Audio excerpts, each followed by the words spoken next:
banywanyi ba Radio Kazoza FM, ijwi ryo kugwiza umwimbu, cane cane mwebwe bakunzi b'ikiganiro cacu, aho twiyemeje tuganira mu kidagi gushika umunsi tuzoshobora kucandika kukivuga atankomanzi. Ni ikiganiro rero ndabahaye mwikaze, ikiganiro nkuko mubizi mubimenyereye mutegurirwa na Centre Multiculturel Allemand muri Université y'u Burundi. Jewe ndakibashikiriza nkaba nitwa Paul Ndayihereje.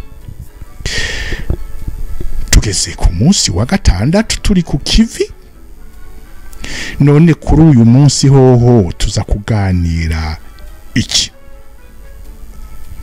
Nkuko nabibasezeraniye aho duherukana, narababwiye ko tugiye guhindura ikibanza cyo kuganira.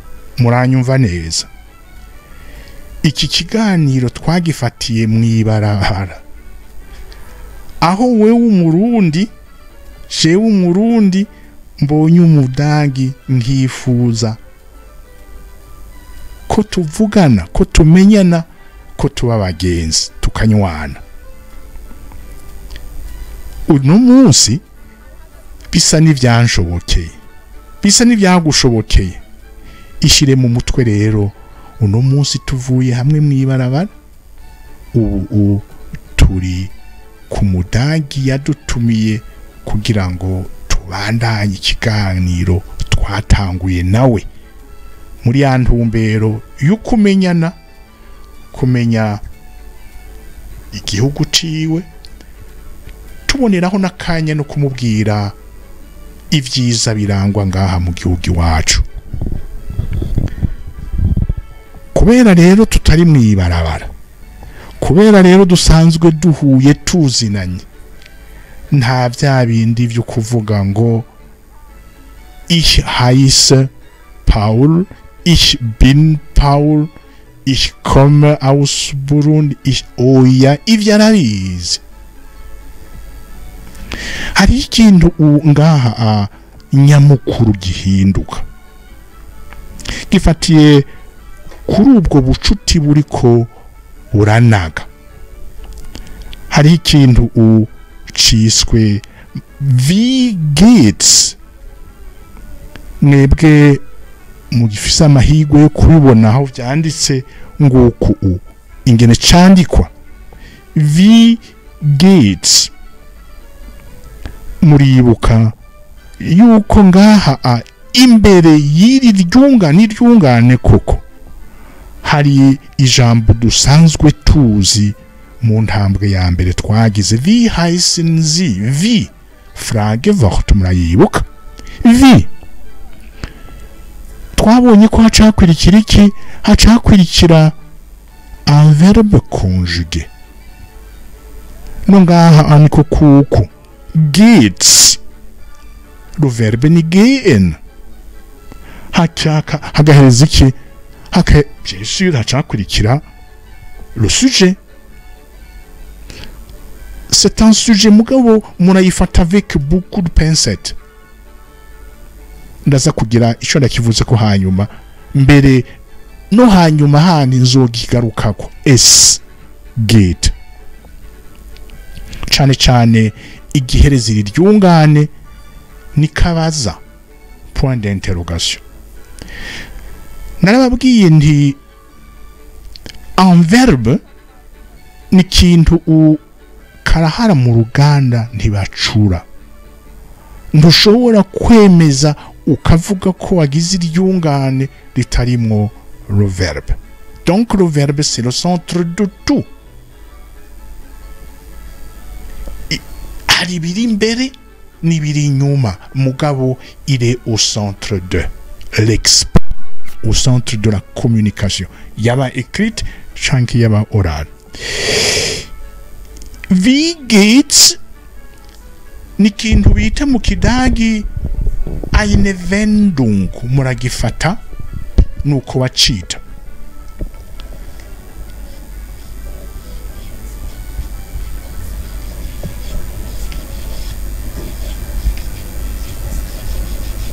eine Wendung.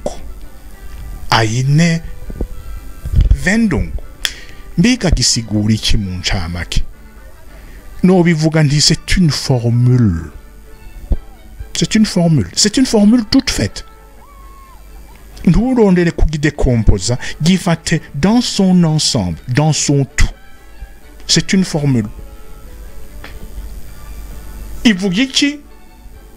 Tuja tubishikako nivyo duherako mbere.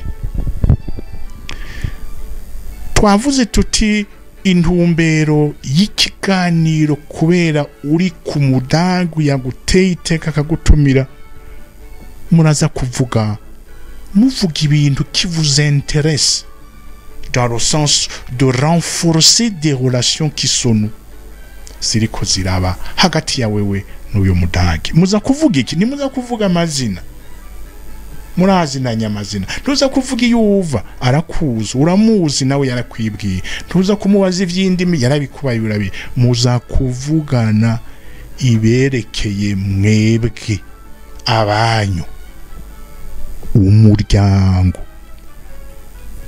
Nico gituma mu ntambwe ya kabiri tugiye kwitwaririka kumenya mu kidagi amazina atandukanye baha Familienmitglieder. Nous avons affaire à un mot composé. Mu kidagi bakunda gukoresha certaines terminologies latines. Bayita compositum. Compositum. C'est un mot composé. C'est un mot igizwe na d'autres mots. Hani Familie, Familien au pluriel, Mitglied, mit ensemble, Glied, une partie. Non, ce sont les membres d'une famille. Donc, les parents proches. Les parents proches qui constituent un groupe, une famille. Donc, la conversation va tourner autour de ce thème central. Meine Familie. Mugabo nous restons sur le plan de la communication ku kintu ciswe Vorstellung. Vorstellung. Kuvuga présentation.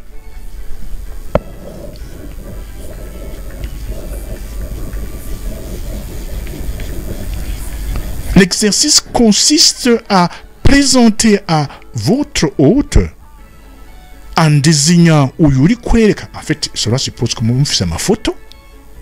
Uyu n'umuvyeyi wanje, uyu turavukana, uyu ni mama wanje, uyu ni senge.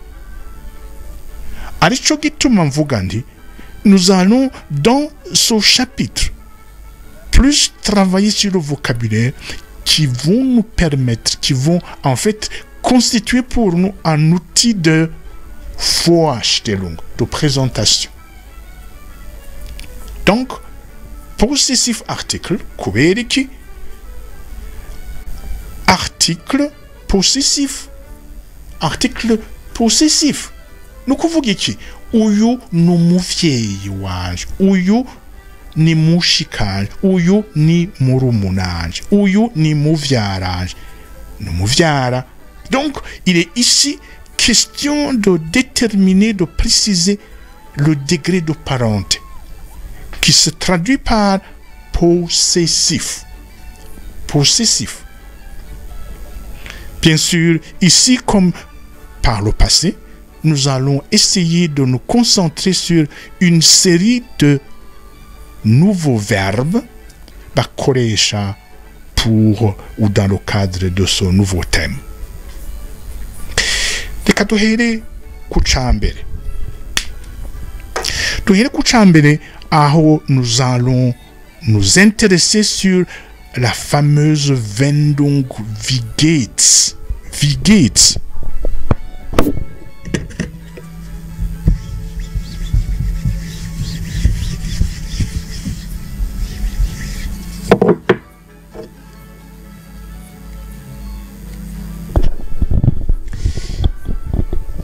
Wie geht's? Ça s'écrit comme ça. Wie geht's, ou alors vous pouvez l'écrire ou wie geht es. Vous l'aurez sans doute constaté, wie geht's en fait ubugize iki ubufashira kurusi, mais en tout mot ni wie geht es. Et ici effectivement nous avons les éléments constitutifs de cette phrase interrogative, de cette Wendung. Wie geht's, wie geht es. C'est tout simplement une manière de s'enquérir sur son ressenti, le ressenti intérieur. Mundu wandumiye, wie geht's, umeze gute. Nawe niko kuku mundu wangende, wie geht's, naho bihera. Iki ni kibazo, kandi ni kibazo novuga passe-partout. Arico gituma bayita Wendung. C'est une formule consacrée. Une formule consacrée à une situation donnée. Uhuye n'umuntu ukeneye kumenya ingene yiyumva, ingene amerewe, donc son ressenti. Wie geht's? La question est posée et la question mérite réponse, mérite réaction. Bivanye n'ingene umuntu aba ameze. Ushobora kuvuga super, ushobora kuvuga sehr gut, ushobora kuvuga gut. Ewi urashobora kwica umwano ukavuga nicht so gut.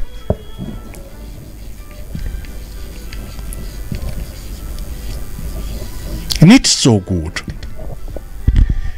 Voilà, la question, elle est la même, elle est posée, sauf que au niveau de l'écrit, wie geht's raccourci ou wie geht es. La réponse, super. Nous kuvuga super.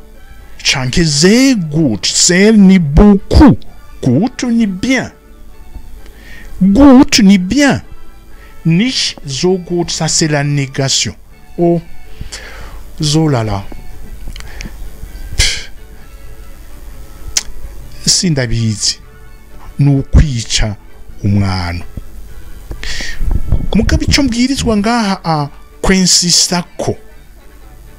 Il va finalement aussi ibintu vya maîtrise de la communication bifatiye ku mibereho y'abantu. Akakubaza ati wie geht's canke wie geht es, ego mubwira ko wiyumva super canke gut canke sehr gut canke meme nicht so gut, me ntiwibagire gukenguruka. Ukenguruka iki? Ukenguruka ikibazo. Danke.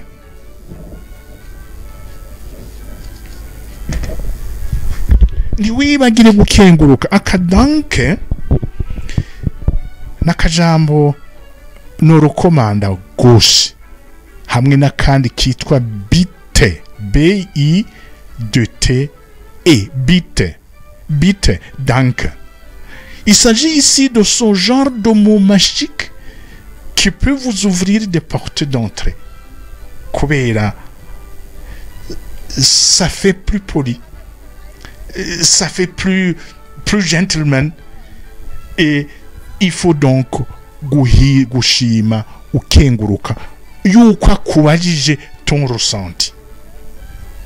Erega urashobora kugendera ku musongo ufise ingwara canke ikindi kikuzingamitse, mugenzi wawe ntabibone, ntanabikubaze.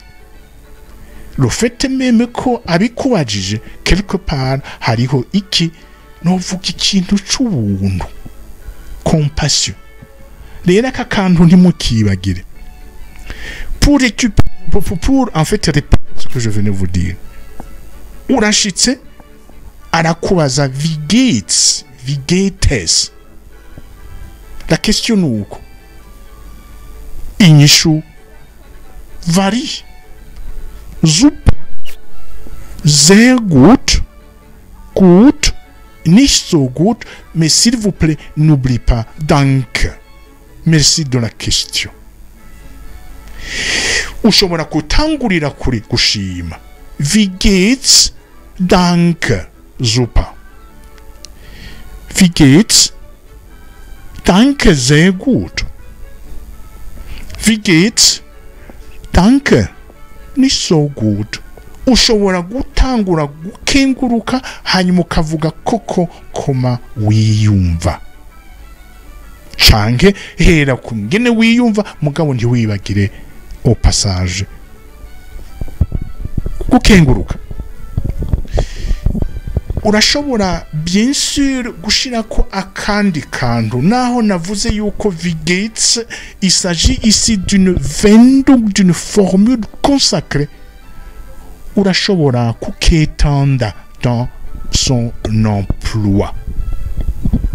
Gute, gute, et dans quel sens? Wie geht's Ihnen? Point d'interrogation. Change. Wie geht's dir?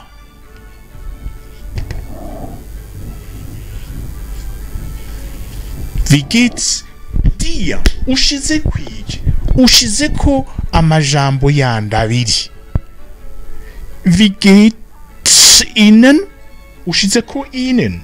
Change wie geht's dir? Ushize ko dir. Ihnen na dir.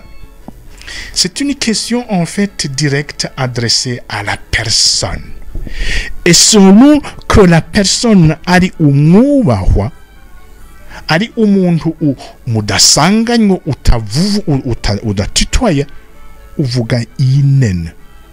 N'umuntu umwe akivuvuza adresse, tu t'adresses à umuntu umwe mugabo mucubahiro Imana yamuhaye. Ari umuntu w'umugenzi inshuti, wie geht's dir? Aha anigihe wamusanganywe umutitwaye. Ni kwa kundi nyene aha nakoresha wie geht's, nakoresheje na formule wie geht es Ihnen? Wie geht es Ihnen? Ah, c'est la même chose. Wie geht es dir? Turacari kuri ya Wendung wie geht's, une formule consacrée et qui vise à être informé ou à informer l'autre ingene yiyumva, ingene ameze, ressenti intérieur. Ça s'écrit de deux manières différentes, mais il s'agit de variations. C'est la même chose. Wie geht's? Wie geht es? Change, wie geht's Ihnen? Wie geht's dir? Ou alors, wie geht es Ihnen? Change, wie geht es dir?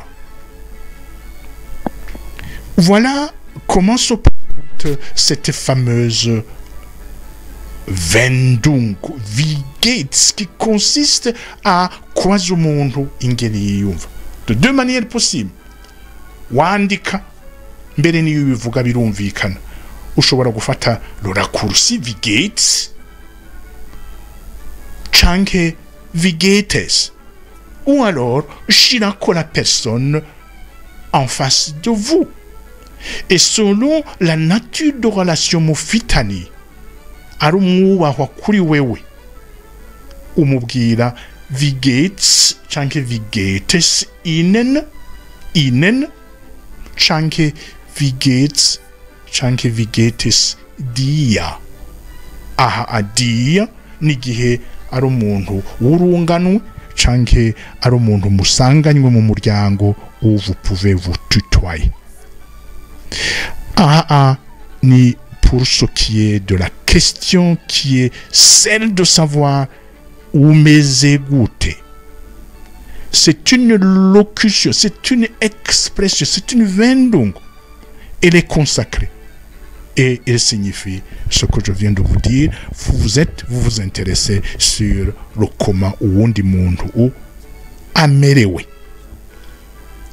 Inyishu ivana ari wowe ubajijwe ikibazo. Kenguruka ikibazo danke. Kenguruka ikibazo danke. Ucuvuga rero ingene umeze danke gut. Danke sehr gut. Danke super. Change super danke. Gut danke. Mais je recommande vivement qu'il y ait ce mot de danke. Il signifie reconnaissance pour la question posée. Reka rero twinjire mu kijanye n'abarya abantu, les membres de ta famille. Les membres de ta famille bitwa gute imbere yuko tuza kuraba ikijanye na possessif article. Reka turabe d'abord ingene bitwa. Ingene bitwa mu muryango. Reka tubirabire hamwe.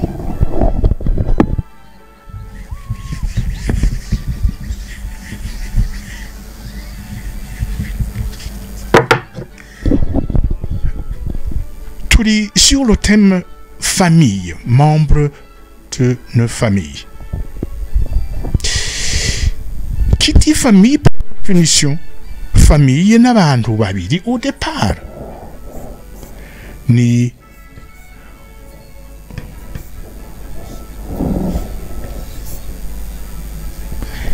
oya, reka tuigire ukundi. Reka twitize des symboles.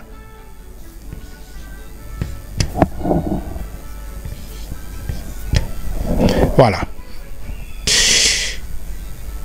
On ne peut pas parler de famille sans que, à l'origine, au départ, il y ait abantu babiri. Hari umugore, hakaba umugabo. Uyu umukidagi, uyu mugore bamwita ngo iki bamwita Frau. Uyu umugabo nawe bamwita Mann. Sivyo? Au départ umukwiwe umwe n'umugore uyundi n'umugabo. Par le lien de mariage bacha baba umwe gutyo ils peuvent se multiplier et parler ainsi de famille.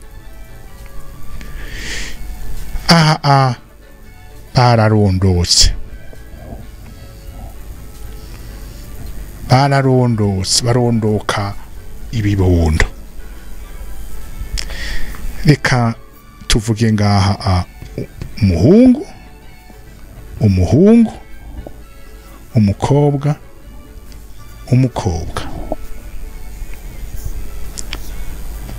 murankurikira neza.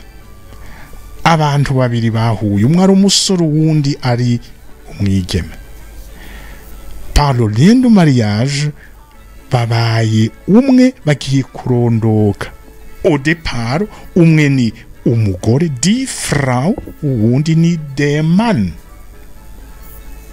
Me kubera rero Imana yabahezagije ibibondo baca baba bitwa abavyeyi. Das sind die Eltern. Das sind die Eltern. Wa mugabo wa mugore bahezagiwe n'Imana bakaronka ibibondo bacika Eltern. Uyu mugabo abiki aba kubana fata. Uyu mumama akaba effectivement muta. aba nabo bahezagijwe n'abantu babiki kinda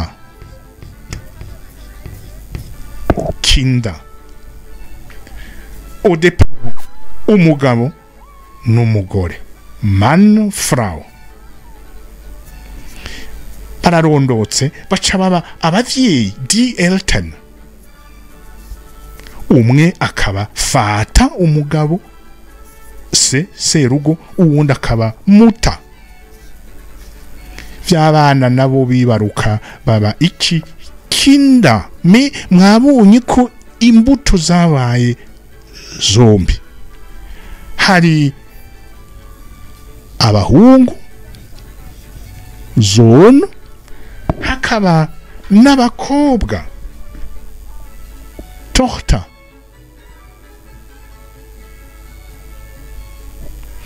uyu mwana w'umukobwa agomba kuvuga sa relation avec abavyeyi biwe azovuga yuko aba bantu sind meine Eltern, ce sont mes parents.